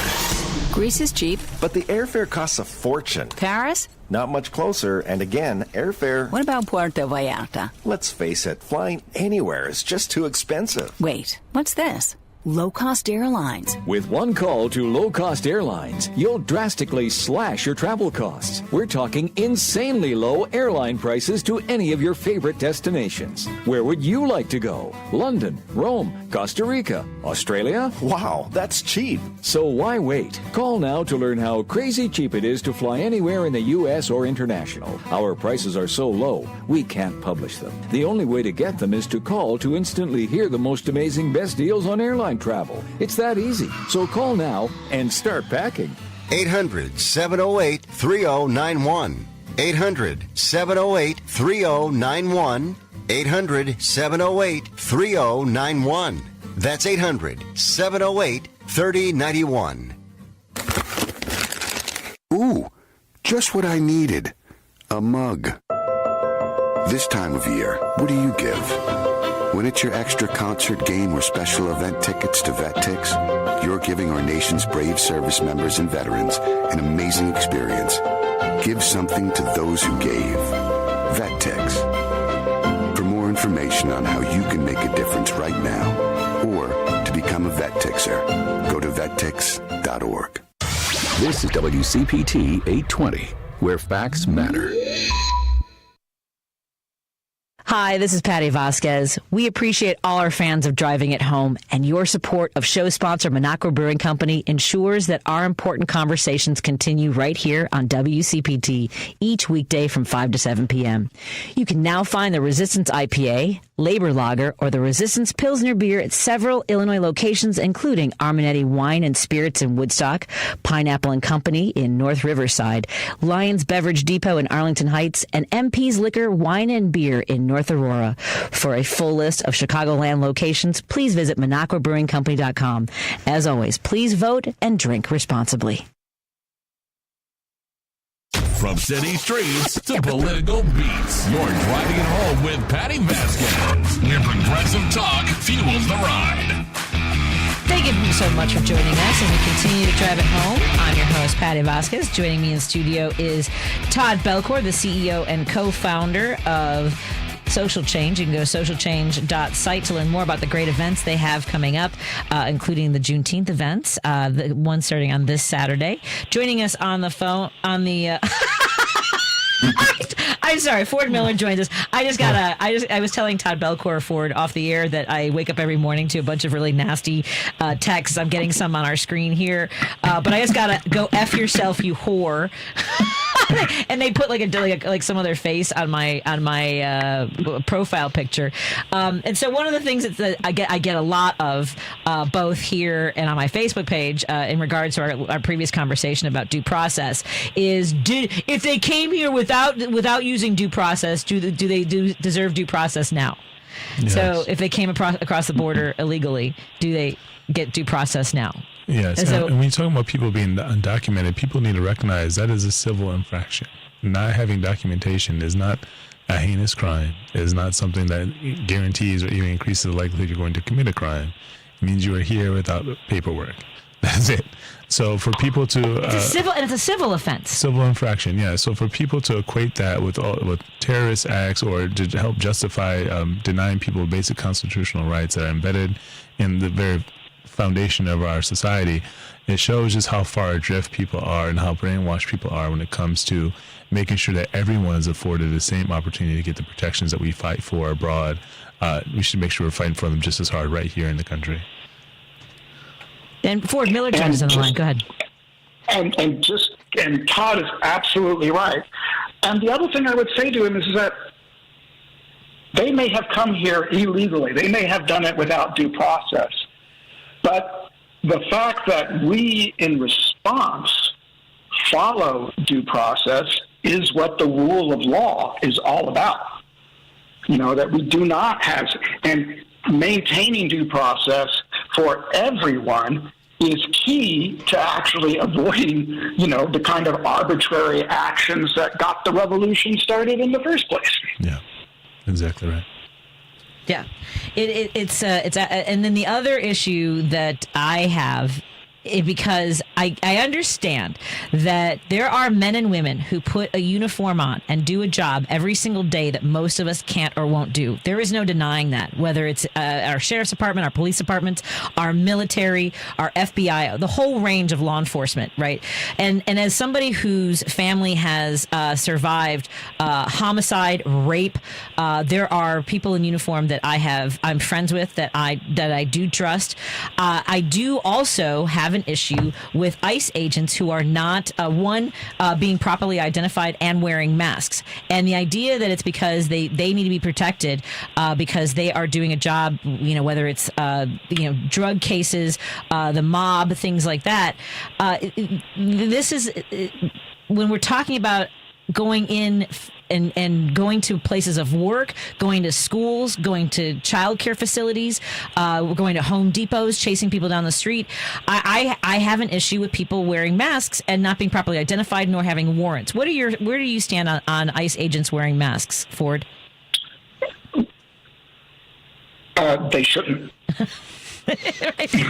That's and now I will expand on that, which is the thing to remember. The difference is they have been given the power of violence. They have been given the ability to, commit acts of violence on other people. And because of that, there needs to be trade-offs. And one of the trade-offs is you have to be able to be, in order for a person who has, in fact, been illegally harmed, you have to be able to identify. You can't just say this happened. You have to be, because what they're doing with the masks is, again, they're trying to avoid due process of law because they're trying to avoid saying this person was here at this time and did it to me, because they can't. Go ahead, Todd. No, sorry, because they can't. Go ahead, Ford. Oh, no. I've made my point. Well, I was going to say, in addition to that, though, I mean, not only is it impossible to defend yourself against violence when you're not able to identify the actor, and that's what happens with when people rob places, they wear masks for that reason. But you also have to recognize, sure, if people who are serving in ICE are also doing some other capacity, some undercover or something like that, this is where the exorbitant funding for that budget should go to make sure that the people who are doing those undercover missions aren't also the same people who are rounding up children and people at their jobs and people at daycares. So we can make sure that the people who are interacting on that front end, to the front line, in the community aspect, are people who we can see, we can identify, we can have a conversation with and hold accountable. And the failure to do that is also a national security issue that we should be paying more attention to. With all that money going to ICE, all the money going to the wall, all the money going towards fortifying the system, it should also be making sure the system is one that works, not just for the people who are meting out justice, but for the people who may abuse power as well. Yeah, it's and I don't want to be glib about the fact that men and women put themselves in a position of danger. On the other hand, if this is a job where they don't feel safe, that, I get a lot of people who say, well, how would you feel if you got doxxed, and your family was put. I'm not advocating for putting anyone's personal information out there or having them harassed in that way. I certainly don't condone it. But if you are acting on the behalf of the federal government, this is a slippery slope. And the idea that, by the way, Ford, I get a lot of this too. Well, protesters or BLM, they were all wearing masks. There is a difference between people who are protesting and those who have the ability to take your life and liberty, right, Ford? Yes. I think there's a fundamental difference. I think the law recognizes that. Yeah, I would imagine. I can't. Yes, please go ahead and expand. Well, I mean, it is, because it all gets down to, because I'll put it this way, to be put in charge of protecting and enforcing the laws, whether you're talking about the state, local, or federal level, that's a tremendous privilege. Yes. And we recognize that as and we recognize what we owe to that. I mean, it's it's the same thing with, but especially if you're going to be acting and enforcing things against civilians, you need to accept that there's got to be some trade-offs. Absolutely. Because and that's what it comes down to. That's one of the most important characteristics for me is that you have to be willing to say, to some degree, this is what I asked for. That's hard. And it's very, very hard. And that gets back to Todd's point of the importance of leadership. Yes. Because you got to have leaders. You got to have at the top people saying, "Look, this is why. This is what it is. If you can't handle this, you may want to consider doing something else because that's how we ensure that we remain a democracy. That's how we ensure we don't have arbitrary rule."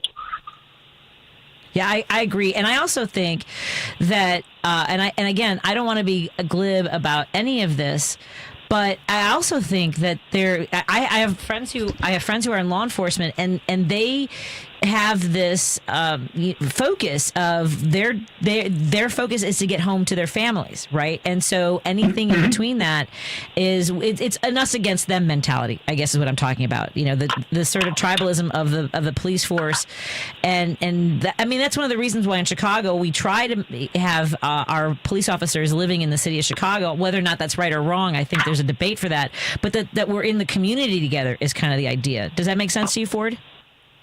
It does, because it's very important that we as much as possible, we need to work against the us and them mentality to a we mentality. Yes. And to say we all have an equal stake in this. And that goes for all sides of the debate. If all sides of the debate realize that what everybody wants is to be able to go home to their families at night. Yes, of course. And that's what ICE is interfering with. And it's interfering against children at that level. But the onus is on us as well. I mean, it gets back to that no violence thing. Yes. We have to recognize that these people want to get home at night. They want to provide for their families. They want their children to do better than themselves. And we have to recognize that, but that's true of everybody. Yes.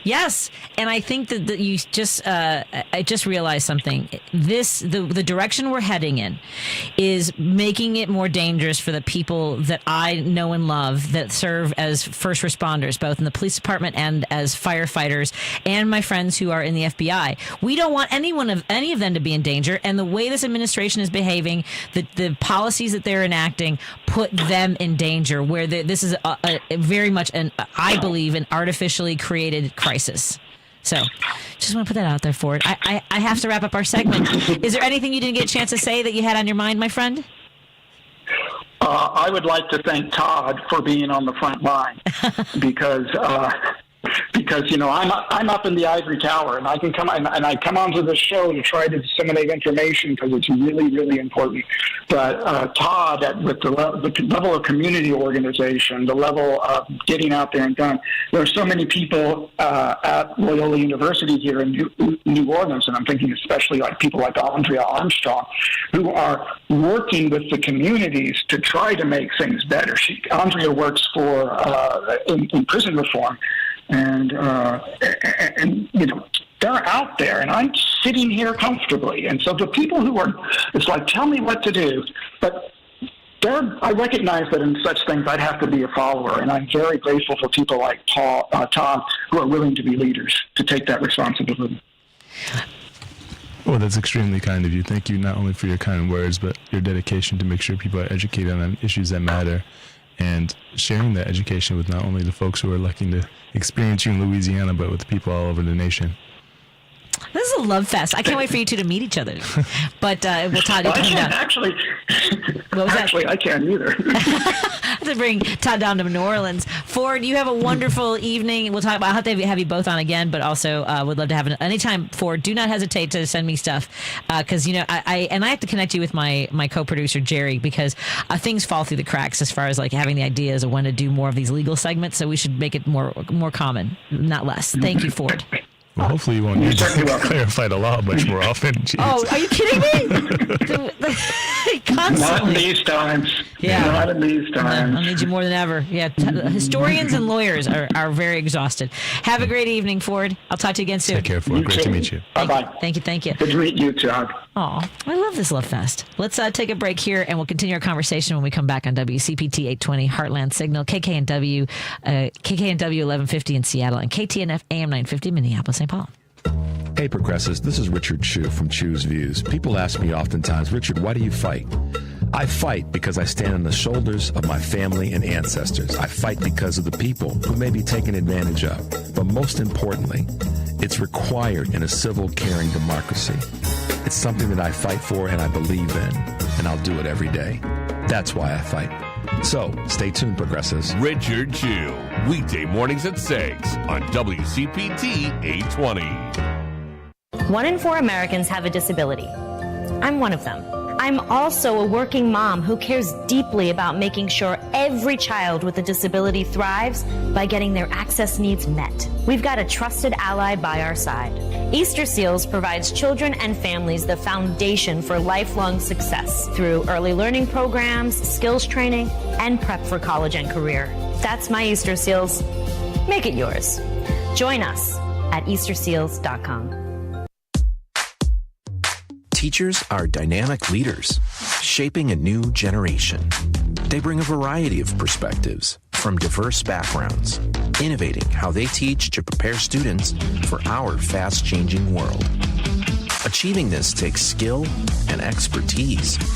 They're tireless explorers, creatively discovering a universe of solutions, telling stories, experimenting, inspiring, mentoring, connecting cultures, and connecting with each other. Leading by example. Experience the unique joy of helping students thrive. Teaching is a journey that shapes lives. Are you ready to begin? Explore teaching at teach.org, a campaign supported by the U.S. Department of Education, teach.org, and 1 million teachers of color. You're listening to WCPT 820 because facts matter. This is Patti Vasquez. We appreciate all our fans of Driving at Home, and your support of show sponsor Minocqua Brewing Company ensures that our important conversations continue right here on WCPT each weekday from 5 to 7 p.m. You can now find the Resistance IPA, Labor Lager, or the Resistance Pilsner beer at several Illinois locations, including Arminetti Wine and Spirits in Woodstock, Pineapple and Company in North Riverside, Lions Beverage Depot in Arlington Heights, and MP's Liquor, Wine, and Beer in North Aurora. For a full list of Chicagoland locations, please visit MinocquaBrewingCompany.com. As always, please vote and drink responsibly. You're listening to Driving It Home with Patti Vasquez. Hi, everybody. Man, I feel like this has been a hectic show, and I feel like I've only talked about 2 topics. Joining me in studio is Todd Belcore, the CEO and co-founder of Social Change. You can go to socialchange.site, SITE, to learn more about their great work and the events they have coming up. We're going to be getting .com soon, just so you know. Oh, you are? The price has gone down. Oh, I used know to be the feeling. 50,000 is now few thousand, so it's now affordable. You won't have to always say .site and spell it out. SITE. Just let you know we're moving up in the world. I'm just saying, you shouldn't say things like that on the air. Do you know what I mean? Yeah. Because it's people think you're out here really doing it. No, I mean and just don't want to give anybody ideas about driving the price back up. Well, if they want to buy the thing, go ahead. I had a thing happen with my own name. So at any rate, we are in studio with Todd, and there's an event coming up this Saturday, which is really grounded in the work that you've been doing in the space of growing our own food. Mm-hmm. And it really is empowering for folks to be able to understand, like, being a part of the process of providing nutrition for themselves and their families, right? Yeah, I mean, what's more freeing than being able to feed yourself and take care of yourself, no matter what's happening around you with the craziness in the government, craziness in the neighborhood, the job market, the cost of living. Having the capacity and the ability to grow your own and do what's necessary for your own family is just the most basic of human needs, and it's a real privilege that we want to make sure we extend to as many people as possible. So for people who want to learn to grow their own food, or people want to be a part of a movement to help communities be fed who are underserved and certainly in food deserts, please join us this Saturday, a day and a half from now, 9 a.m. to noon at 66th in Winchester, which is like a block east of Dymond, Chicago, but also it's also important to bring a lot of attention to issues that are still relating to freedom more broadly, freedom of access to employment, access to education, access to housing. And that's what the Juneteenth event at Malcolm X is dedicated to, thanks to the Juneteenth Committee, headed by Executive Director Barbara Deere. And she does an amazing job with all of that. And I want to give her a shout out, but also all the organizations like Chicago Community Trust with Iona Calhoun Baptiste, who is doing incredible work to use arts and culture to help people understand not only our history, but our present and our future and opportunities to get involved. Organizations like Healthy Hood, who are leading protests as we speak regarding the abject denial of basic constitutional rights, and the bright line, third rail items that used to be things that we weren't concerned about are now front and center in the news every day, and we're starting to get used to the injustice. So let's not adapt to it, and let's continue to fight it and carry on this great legacy of freedom fighters that Juneteenth represents. Absolutely. Is that your phone or my phone? I don't think it's mine, is it? Can you hear that? That's so I thought weird. you had some music going. I thought you did too. I was like, is someone piping in some Fight the Power or something? I love the you work. always have good music up on here. I love the work that you do, and how engaged you are in the community. And I know we have a lot of folks on hold. I'm trying to figure out how to do this because we don't have enough time to get to everybody. Lady B, do you think if I tell everybody they got 20 seconds, they can do it? They won't do it. They won't do it. Lady B says no. Okay. Did they text the questions? And I can go in the order. Did they text their questions? It's the Credo Mobile phone and text line, folks. The Credo Mobile phone and text line is 773-763-9278. You can text because our phone lines are full right now. But let's see if we can do it. I'm going to ask you to adhere to it because it's really all I have time for. So Dave in Hoffman Estates, you got 20 seconds, and I will do a buzzer when you're done. Hey, Dave, go. Sorry, okay. Dave. There's going to be a military and veterans town hall in Minnesota hosted by former VA Secretary Dennis McDonough. And it's going to be part of the DNC's counter-programming to that Washington military parade touted by Trump. And the event, part of the party's People's Town Hall series, will be held in the Twin Cities and also feature Representative Kelly Morrison, Democrat of Minnesota. This event is designed to honor our military members and veterans and protect the care they so bravely earn. All right. 20 seconds. When and where is it? Where is it? Tell us where it is. Oh, he hung up. Oh, son of a... All right, Jim, you got 20 seconds. Yeah, I give a psychological exam to the ICE agents. I'd ask the first thing, what is authority? What's your idea of authority? And would you follow a malignant authority? Which seems to be a social claim. Anyway, thank you, guys. There, look at that. He went right underneath the gong. I don't have a buzzer. Roosevelt, that's a very peaceful buzzer you got there. You got 20 seconds to go to the gong. Ready, set, go, Roosevelt. Okay, all I'm going to say is I recommend you guys watch the hearings that were on today. It was a circus. It was all political. It was ridiculous. You just got to watch it on Midas Touch YouTube. That's it. I hope. I got it. Never mind. Just go. Thank you, Roosevelt. He passed the baton. He was like, time is short. Just go. All right, Paul, you got 20 seconds. Ready, set, go. Paul in Seattle, go. Okay, two quickies. First thing, I called Senator Padilla's office, and I said I appreciated your remarks today. There's still time to say that you've been thrown out of better places, number one. And secondly, for you, Patty, those who say go F yourself, you need to reply and say, I think I speak for most women to say that I'd rather F myself than F you, buddy. Thanks for nothing. Ooh, I should do rapid fire more often. Thank you, Paul. That worked out really well. well. Some smart ones coming out of here, I'm telling you. I know. When I make people focus, it's like, I get stressed too when I call a radio station. Yeah. Because I want to, I know that you were in traffic today. It was insane. And I want you to be able to take a breath. And I get to say hi to you and thank you for all the great work that you do. How's the family? Good. I mean, I'm just grateful. My mother's birthday is this weekend. Hey, happy birthday, my Mama. mom's birthday is Saturday. Lady B applauded as well. Yeah, so I took her to see what's love. That's what friends are for.